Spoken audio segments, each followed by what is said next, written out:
Welcome back to Sip and Talk. Hey, everyone. We're diving into some really fascinating concepts today. We've got these notes, some research snippets, laying out a pretty compelling thought experiment. That's right. It's basically asking a simple, fundamental question, isn't it? What's the underlying logic behind wanting something? Well, the flip side, too, not wanting something.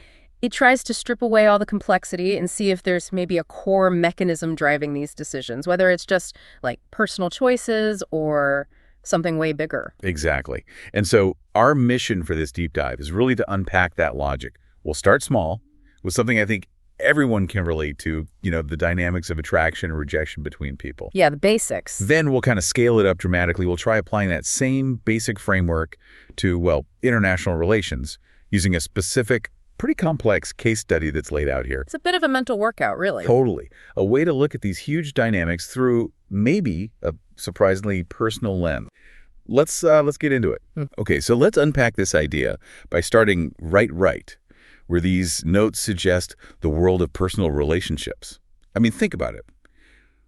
Why does one person feel drawn to pursue another? It's a feeling we've all had, right? Yeah. That kind of pull towards someone. And this framework, it argues, is not just, random chance or destiny. There's a logic. There's a set of identifiable factors that explain why that initial attraction happens. Absolutely. And psychology has spent, a lot of time on this. There's mention here of attraction theory, which, broadly speaking, suggests we're attracted to people who have certain qualities or traits that we find desirable. Right. Or maybe compatible with our own needs, our preferences. It's really a response to perceived value in the other person. And to get a bit more specific, the notes bring up Sternberg's triangular theory of love. That's from, 1986? Yeah, sounds right. Now, Sternberg talks about love having three components: intimacy, passion, and commitment. But for that initial spark, the kind that actually triggers someone to pursue another person, the focus is often on passion. And what fuels that passion? Well, it's typically those specific traits that catch your eye or resonate with you somehow. Exactly. It's not the whole picture yet, maybe, but certain things act as these powerful triggers. Yeah, like what sort of things? Precisely. The examples given are pretty straightforward. Physical appearance, sure, that's often part of it, but also personality things like kindness or maybe someone's wit. A sense of humor, definitely. Yeah, a good sense of humor, shared values, that's a big one, confidence, common interests or hobbies. These are the things that make someone kind of stand out from the crowd. And they signal potential compatibility or desirability. When someone shows traits that line up with what you're looking for or just find appealing, well, it activates that wanting mechanism. It's like your brain going, okay, pay attention here. This could be something I value. Yeah, I can picture that. It's like maybe you're, scrolling through profiles online, or you meet a bunch of people at once. Something about one person just clicks. Right. Maybe it's something in their bio that mentions a passion you share, or just the way they talk about something you really care about. It's those specific features, you could say, or attributes that grab you and make you think, okay, yeah, I'm interested. I want to explore this connection. It's like they have qualities that just match your internal checklist for potential connection and, value. And there's another interesting layer mentioned here, too, familiarity. There was a 2018 study, I think it was in the Journal of Personality and Social Psychology, that explored this. Familiarity increases attraction. That seems a bit counterintuitive, maybe. Right. You'd think novelty would be more exciting. But the key finding was really about reducing uncertainty. When someone feels familiar, maybe you just know they move in similar circles, or you find out you have overlapping interests. Okay. It reduces the unknown variables. There's this sense of predictability, maybe even safety. And that psychological comfort actually makes them more appealing. Okay. So the potential cost or the risk of engaging feels lower because there are fewer unknowns. Less guesswork involved. Exactly. Less risk, more comfort. So to put it really simply, using the kind of analogy presented here, a man is drawn to a woman because she has specific traits that make him feel, yes, this is something I desire. Right. It could be her sharp intellect, maybe her adventurous spirit, or her deep empathy, whatever qualities he perceives as valuable to him. Those are the things that trigger that sense of wanting. Okay, so now let's look at the flip side. Why does someone reject a potential pursuer? Why do they say, no, thank you? Yeah, the not wanting. the argument here is that this isn't really about rejecting the act of being pursued in itself. It's about rejecting the pursuer, specifically based on their perceived traits or maybe the risks they seem to represent. Right. It's that gut feeling, isn't it? Someone expresses interest, and your immediate internal response is just recoil, a definite nope. It's not necessarily that they're a terrible person, maybe, but something about them just feels fundamentally wrong or incompatible for you. And this ties into a psychological concept called negative bias. Research, there's a mention of a 2000 study about Judith Langlois, has shown that we humans often react more strongly to negative traits than positive ones. Interesting. Like a defense mechanism. Exactly. It's seen as an evolutionary mechanism, really, for self-protection. Traits like aggression or dishonesty, controlling tendencies, maybe disrespect these things signal potential threats. Or just high conflict potential down the road. Absolutely. Our brains seem wired to identify and avoid these things pretty quickly. So if a pursuer shows traits that trigger this negative bias, the aversion, the not wanting, is often swift and strong. That mechanism kicks in hard. It's like your internal risk assessment alarm just goes off. Blaring sirens. Pretty much. And even if they might have some positive qualities, maybe they're funny or smart, the presence of those perceived negative traits just outweighs them dramatically. Precisely. And then there's also social exchange theory, which helps explain this too. When we evaluate a potential relationship, even if it's subconscious, we're kind of weighing the perceived costs against the potential benefits. Cost versus benefits, okay. Yeah. So if being pursued by someone feels like a high cost, maybe they're overly demanding, they don't respect your boundaries. Or their lifestyle or core values just clash fundamentally with yours. Right. Or maybe their mere presence feels like a threat to your autonomy, your well-being. If those costs feel high, then the potential benefits of a relationship, whatever they might be, they just don't seem worth it. The cost is too high, the balance is off. Exactly. That imbalance leads straight to rejection. So reframing it then, rejection is really about seeing something in the other person's traits or maybe their behavior that feels unacceptable or just wrong. It could be a really clear value clash you spot early on, maybe a pattern of behavior that raises those red flags we talked about. Or sometimes just an intuitive sense, right? A gut feeling that this connection would be detrimental or just bring a lot of unwanted friction into your life. Yeah. It's like the analogy used here, getting a letter from someone you have zero interest in. Maybe you even find them a bit off-putting. The issue isn't that they sent the letter, it's who they are and what associating with them represents to you. It's the source of the letter. Exactly. So, think about your own life for a second. When you've been really strongly attracted to someone, what specific qualities were the hooks? What drew you in? And on the other hand, when you've had to turn someone down who was interested in you, what were the key factors? Was it maybe their pushiness? Or maybe a comment they made that revealed a really big value difference? Right. That same underlying logic, being drawn to perceived value and repelled by perceived risk or undesirable traits, is likely at play, shaping our personal connections all the time. Okay, buckle up, because here is where it gets really interesting. The framework we've been discussing takes this fundamental logic, this wanting what you see value in, and not wanting what presents risks or has undesirable traits, and applies it to international dynamics. Yeah, this is the big leap. It's presented as a thought experiment, a way to use this kind of psychological lens to understand state behavior. And let's be super clear here, okay?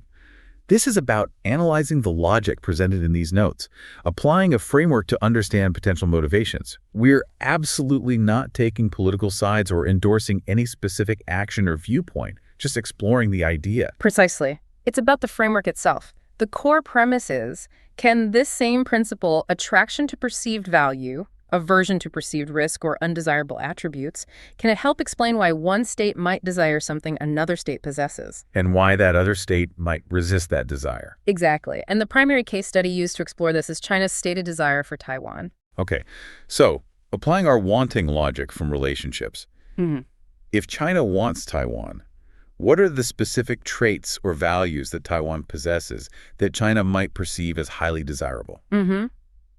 Just like a person is drawn to another's unique qualities, what are Taiwan's specific attributes that trigger that want mechanism for China, according to this framework? Well, the analysis points to several really compelling attributes that represent significant perceived value for China. First off, there's Taiwan's strategic location. Geographically, it's incredibly important. How so? It's a critical strategic choke point in East Asia. It sits right smack in the middle of what military strategists call the first island chain. Okay, the first island chain. Yeah, it's this string of islands stretching basically from the Kurils up north, down through Japan, the Ryukyus, Taiwan itself, the Philippines, and then out towards Borneo. Wow, okay, so it's central. Very central. Controlling Taiwan would dramatically change the military balance in the Indo-Pacific. It would essentially allow China's Navy much, much greater access to the open Pacific, bypassing the constraints imposed by this chain. So it breaks the chain, in effect. It punches a hole right through it. It provides strategic depth for defense, and it allows power projection much further from the mainland coast.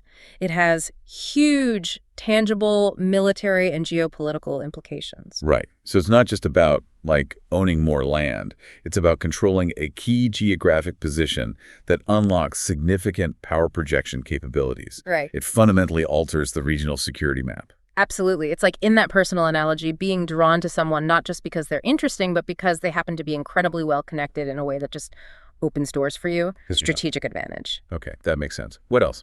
Beyond the geography, there's Taiwan's immense economic value, particularly its role in the global semiconductor industry. Yeah, the chips. Yeah, that's huge. It's not just an industry. It's foundational to the entire modern digital economy. And increasingly, it's tied to national security as well. Right. The notes highlight companies like TSMC, Taiwan Semiconductor Manufacturing Company, and point out that as of 2023, Taiwan was responsible for producing over 60% of the world's most advanced chips. 60%? Wow. Yeah. These are the critical components powering everything. The latest smartphones, high-performance computing for AI, even advanced military technology. Gaining control or even just significant leverage over this industry? That would provide unparalleled economic influence. And technological leverage on a global scale. Absolutely. Of truly global significance. In our analogy, this is like being drawn to someone who isn't just personally appealing, but also happens to be like a brilliant scientist or entrepreneur whose work is literally changing the world, represents immense potential value. A very good analogy. And thirdly, there's a significant political and symbolic meaning attached to it. Okay, how so? For the ruling party in China, completing what they term reunification with Taiwan is often framed as sort of the final unresolved piece of the Chinese Civil War, which effectively ended back in 1949 with the KMT retreating to Taiwan. Right, the historical narrative. Exactly. Incorporating Taiwan is presented as a necessary step in this larger narrative of national rejuvenation, restoring historical glory. Achieving this goal is seen by some as providing significant political legitimacy domestically. Fulfilling a long-held historical and nationalistic aspiration. Precisely. It's a powerful symbol deeply tied to national identity and a sense of historical destiny for some within China. Okay. So, according to this thought experiment's logic, China's wanting for Taiwan is driven by this combination of highly valued attributes. Critical strategic geography, indispensable economic assets, and this profound political and symbolic significance. These are Taiwan's perceived traits that trigger China's desire, not just as maybe a potential partner, but as something to be integrated. Now, let's apply the not wanting logic. Let's look at Taiwan's perspective regarding unification with China. Why does Taiwan resist this pursuit? Right.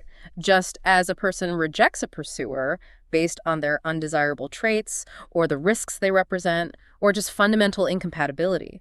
Taiwan's resistance in this model stems from a rejection of China's characteristics. And the perceived unacceptable costs and risks that would come with unification. Exactly. It's not just about the act of being pursued. It's fundamentally not wanting the future that association with that specific entity with its particular system and values would bring. Okay, so what are those perceived characteristics or risks? Well, the historical context is crucial here. It starts with the complex legacy of the 1949 Civil War, but more recently the notes mention China's longstanding proposal of peaceful unification, one country, two systems. The Hong Kong model, essentially. Right. That model was implemented in Hong Kong and Macau after their handovers. However, the analysis highlights a dramatic shift in perception in Taiwan, especially after the 2019 protests in Hong Kong. Yeah.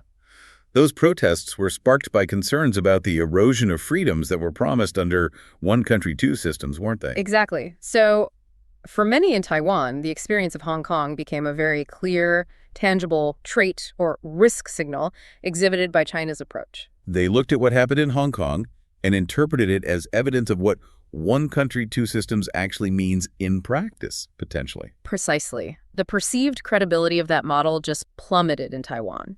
And the data presented strongly supports this. There's a 2023 study mentioned from National Chengxi University finding that over 80% of Taiwanese actively oppose the one country, two systems framework. Over 80%, that's overwhelming. It is. And the core reasons cited for this opposition are key to this not wanting logic. There's deep distrust of China's authoritarian political system, which stands in stark contrast to Taiwan's democratic freedoms. A fundamental difference in governance. Absolutely. There's a strong commitment in Taiwan to their existing democratic way of life, their system of governance, and fundamental value system differences, especially around things like individual liberties, rule of law, freedom of expression. So these are the perceived negative traits and the existential risks.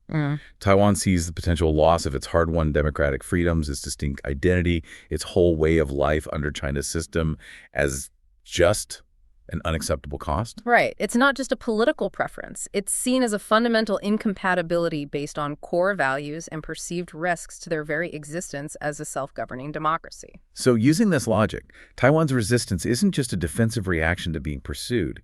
It's an active rejection based on the perceived attributes of the pursuer. The authoritarian system, the perceived lack of trustworthiness regarding promised autonomy based on the Hong Kong example, the fundamental clash in values. It's the equivalent of saying, I see what kind of person you are, the future you represent, and I fundamentally do not want that. The risks and the traits I find undesirable are far too significant. Yeah. Bring it back to the personal analogy one last time here. You pursue me because you see qualities in me, maybe my intelligence, my sense of humor that you value, but I reject you because I see traits in you, perhaps you're dishonest, maybe controlling, or our core values are just irreconcilable that I find undesirable, or represent an unacceptable risk to my well-being or my identity. It's the same two-sided logic. Attraction to perceived value, aversion to perceived risk or undesirable traits. Right. That seems to be the underlying pattern being presented here for both personal and international dynamics. Right. Okay, let's really push this thought experiment, just like the analysis does. What if the pursuer wasn't China? What if, in some hypothetical scenario, it were, say, Japan?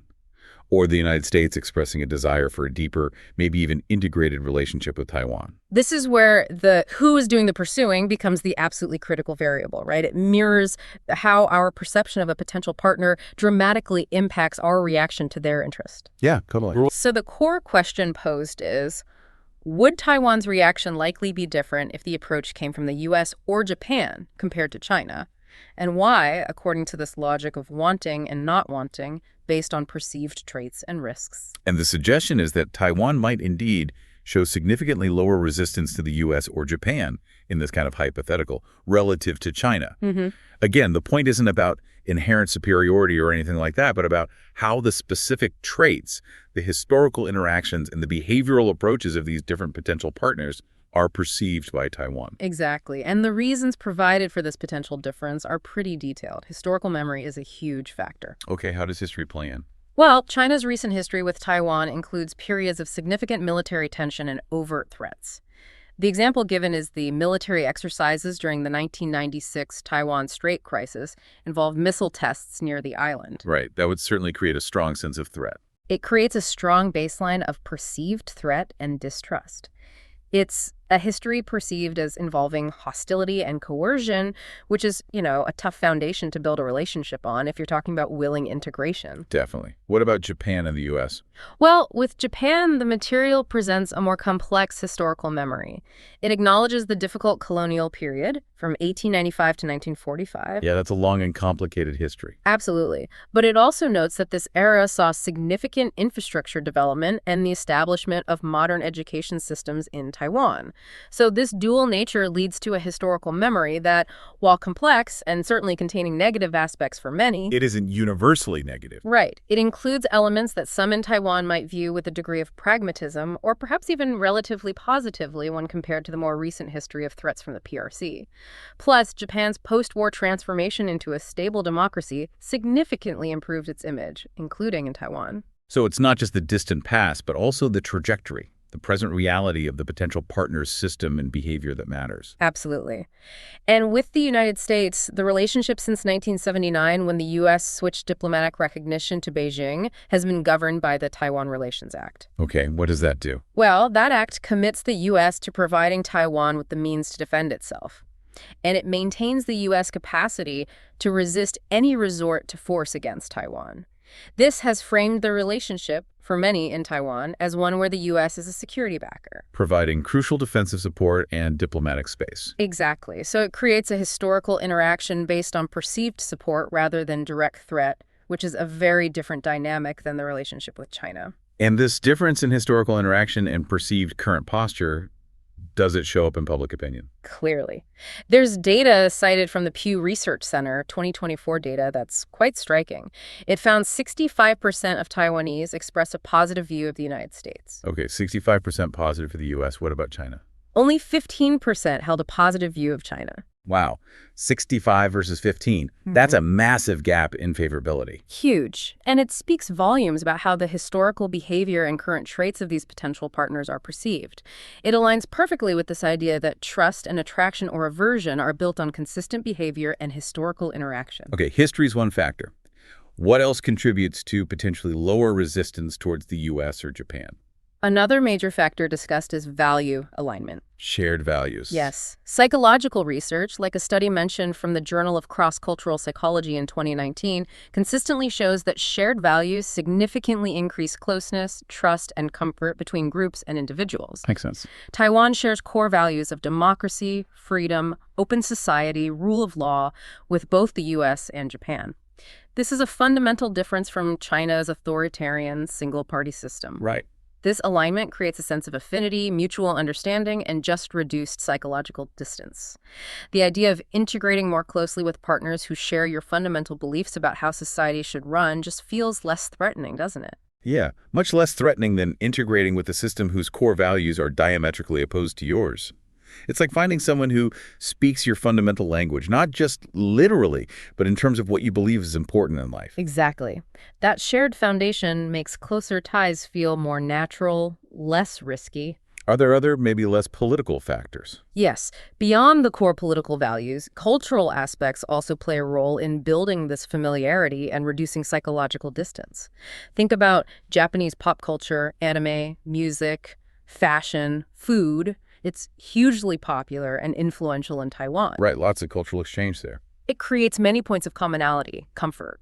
Similarly, U.S. tech and cultural influence is widespread.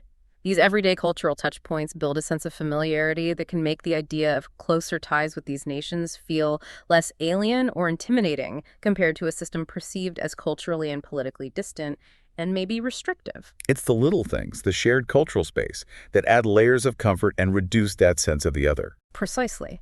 And finally, the analysis points to the behavioral approach of the potential pursuer. How do they actually interact? Okay, what's the difference there?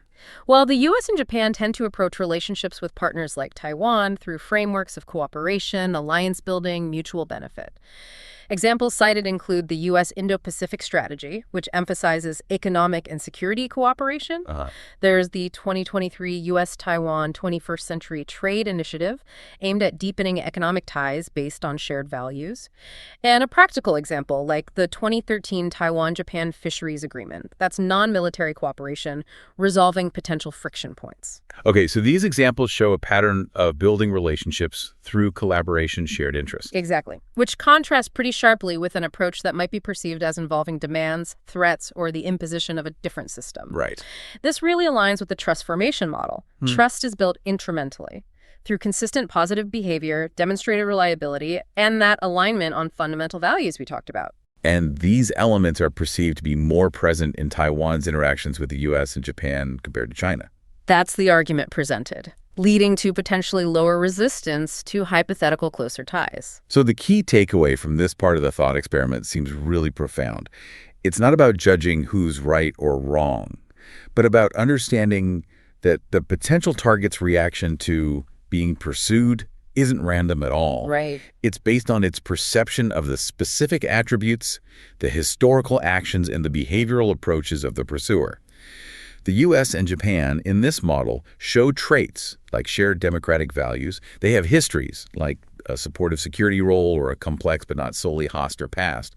And they use approaches, cooperation, alliance building, that align more closely with what Taiwan already values and trusts. And that leads to potentially lower resistance to hypothetical closer integration compared to a pursuer whose core system and historical behavior are perceived as fundamentally threatening to Taiwan's identity and way of life. It's about perceived compatibility, trust built over time, and what you anticipate the future will look like within that relationship. Well put. It really highlights the importance of the pursuer's own characteristics. Okay, let's flip the script one more time following the logic here to really test this core idea. What if China's primary target wasn't Taiwan, with all its incredible strategic, economic, and symbolic value? Right. What if, hypothetically, the object of China's intense desire, the nation they felt they had to integrate, was a vastly different kind of place? This serves as a kind of control test, doesn't it, for the premise that the wanting is driven by a perceived value? Yeah, exactly. The hypothetical situation posed is China wanting a remote, economically weak, low-influence island nation. The example used is Tuvalu, a small Pacific island state. Okay, so based on the description provided, how would you describe Tuvalu's traits in this geopolitical context? What value does it possess from a major power's perspective? Well, Tuvalu is described as a Pacific island nation, population under 12,000 people. Tiny. Very small. It's resource poor, meaning no significant natural wealth like oil, minerals, vast arable land that a larger power might covet. Okay. And critically, it has very low strategic value compared to a place like Taiwan. It doesn't sit on a vital sea lane, doesn't control access to key oceans. Its small size and location just don't offer significant military advantages for power projection in the same way Taiwan does. Okay, so applying the wanting logic in reverse. If a state's desire for another is driven by the value it perceives in the target, would China's desire still be high for a place like Tuvalu, according to this framework? From the perspective of the wanting logic we've discussed, driven by strategic, economic, and symbolic value as defined by China's stated goals regarding Taiwan and its global role, the value proposition here is minimal, maybe even non-existent. States, like individuals in that social exchange framework, generally only make significant investments, resources, time, potential risk, when the anticipated benefits substantially outweigh the costs. This ties directly into realism theory in international relations, doesn't it? Where states prioritize actions based on clear calculations of national interest, power, security. Exactly. From a realist perspective, or even just applying a basic cost-benefit analysis based on the values outlined earlier, strategic choke points, economic powerhouses, major symbolic achievements, pursuing and potentially incorporating a place like Tuvalu, just doesn't fit the criteria for high desire or high priority. It lacks the economic engine. Right. Lacks the crucial strategic geography, lacks the profound political or symbolic weight relevant to China's stated goals, economic growth, altering regional security, achieving national rejuvenation by resolving the Civil War legacy. None of that applies to Tuvalu. In fact, integrating a nation like that might actually require significant input from China, right? Aid, infrastructure development, administrative costs. Exactly. It could be a net drain on resources rather than providing a net gain in terms of power, resources, or position. Kind of the opposite of the Taiwan scenario in terms of value extraction. Precisely. And the notes mention that China's actual relationship with Tuvalu as of 2023 was limited to pretty basic aid projects. This reflects a significantly lower level of strategic focus or intense wanting compared to the immense attention and resources directed towards Taiwan. No historical narrative framing Tuvalu as lost territory. None. No critical industry located there. No strategic position of global significance. And thinking about the hypothetical domestic perspective in China, as suggested, why would the public or policymakers support spending significant national resources, diplomatic capital, maybe even military effort on a place like Tuvalu? Right. When the perceived benefits aligned with their stated national priorities are so low,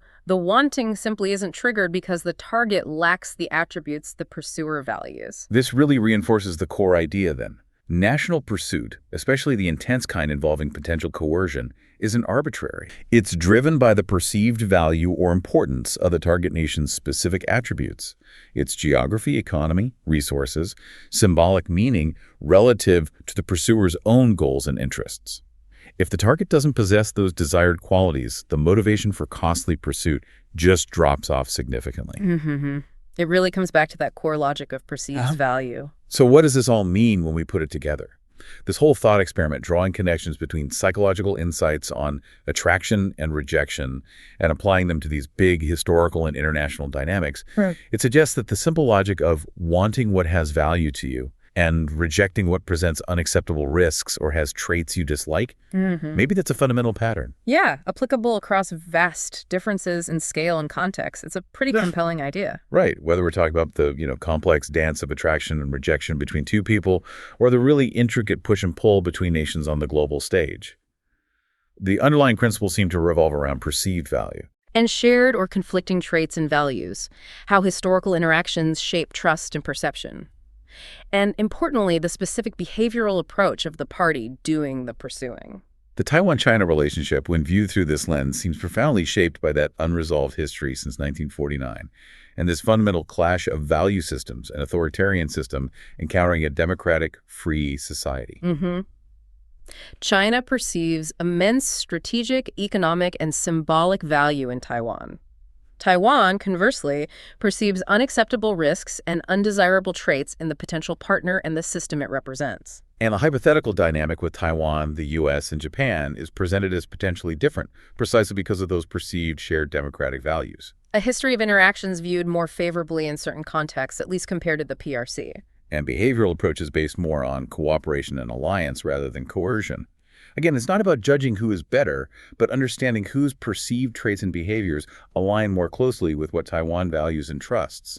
And that influences the level of potential resistance. Exactly. So, reiterating the core finding of this deep dive thought experiment, wanting is fundamentally driven by seeing value in the other, whether that's physical beauty, a sharp mind, strategic geography, or economic power. And not wanting is driven by seeing risk or undesirable traits, a controlling personality, dishonesty, the potential loss of freedom, a clashing political system. It's a deeply logical, almost human assessment, isn't it? An assessment of compatibility and potential outcomes based on the perceived characteristics of the other party, even when you scale it up to the level of countries. It really frames it in a very accessible way. And this raises a really interesting question, I think, for you, the listener, to maybe ponder as you go through your day. Can you start to see the same logic playing out in other areas of your life? Or the world around you, maybe in business partnerships? Why are certain companies drawn to merge or collaborate while others actively avoid each other? Interesting. Or even maybe your relationship with certain ideas, media sources you choose to follow, or brands you prefer or avoid. Finally, let's think about this. If you were Taiwan and the ones pursuing you were China, Japan, and the United States, which one would you choose? If you were Chinese and the inseparable place promoted by national propaganda was a nameless island with no resources or prestige, would you still desire it as fervently as you desire Taiwan? To clarify again, this is just a thought experiment, with no intention of belittling any place. Yeah. Once you start looking for it, you might see this fundamental pattern of wanting what has perceived value and pushing away from what represents perceived risk or undesirable traits. Well, almost everywhere. Something to mull over. Definitely something to think about. That's our deep dive for today. We really hope this thought experiment has given you maybe a fresh perspective, a new lens to view the dynamics of desire and aversion, maybe in some unexpected places. Absolutely.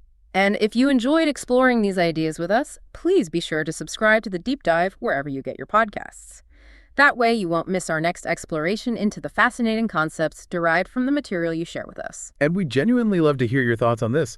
Have you spotted this logic of wanting and not wanting playing out in ways maybe we didn't discuss? Feel free to reach out. Thanks for diving deep with us. We'll catch you on the next one. I just want to give another shout out to Micky from Micky to Life. His channel is a treasure trove of inspiration, and he's a huge Sip&Talk fan. Absolutely. Make sure to check him out and maybe even share your awesome podcast intro with him once you've created it.